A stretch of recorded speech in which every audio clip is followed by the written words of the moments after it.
నమస్తే అండి, మీ పేరు? సైతం పొల్లయ్య అండి. ఏం చేస్తుంటారు? ఏం చేయట్లే, ఎవరైనా అయిపోయి చేసేది ఏమంటుంది ఇంకా వ్యవసాయం అంటే కూలి నెలకి వెళ్తామే. ఎలా ఉంది వ్యవసాయం, ఎలా ఉంది? బాగానే ఉంది.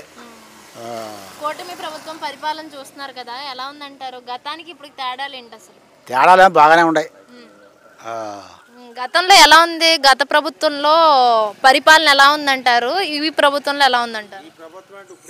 ఇప్పుడేగా అప్పుడు పర్లేదు, బాగానే ఉండి అనుకుంటున్నాం మేము. బాగానే ఉండే అనుకో మేము అనుకుంటున్నాం మేము. మరి పెన్షన్ విషయంలో ఎలా ఉందంటారు? పెన్షన్ వస్తుందా మీకు? వస్తుందండి. పెన్షన్ తీసుకుంటున్నారా? మీరెళ్ళి తీసుకుంటున్నారా, వాళ్ళు వస్తున్నారా? వాళ్ళే వస్తున్నారు. వాళ్ళే వస్తున్నారు. లేట్ ఏమైనా చేస్తున్నారా అండి? లేట్ చేయట్లే. రేషన్ విషయం ఎలా ఉందంటారు? రేషన్కి వెళ్ళి తీసుకుంటున్నారా? రేషన్కి వెళ్తే వీళ్ళు వస్తాయి అన్నారు, మరి ఇవాళ నుంచి ముసలి. మరి పాత పద్ధతిలో వ్యాన్లు వచ్చేవి కదా, అది బెటర్ అంటారా, ఇదే బెటర్ అంటారు? అంటే ముసలి వెళ్ళలేకపోతున్నారు, అది అంటున్నారు. అది ఇదే బెటర్ అంటారు. మీ గ్రామంలో ఎలాంటి మార్పులు వచ్చాయి? రోడ్లే కానీ డ్రైనేజీలు కానీ ఎలా ఉన్నాయి? డ్రైనేజ్ మామూలుగా ఉన్నాయి, అన్ని బాగానే ఉన్నాయా?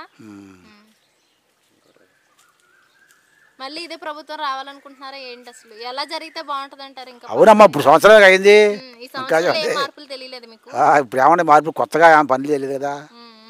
అవి మరి సూపర్ 6 పథకాల్లో రైతు భరోసా ఇవన్నీ వేస్తా అంటున్నారు కదా, అంటున్నారు. ఇంకా పడలేదు అంటున్నారు అందరూ. పడితేనే నమ్మకం ఉందండి మీకు? అంటున్నారు కదా, మేము అట్లా నమ్ముతున్నాం మరి.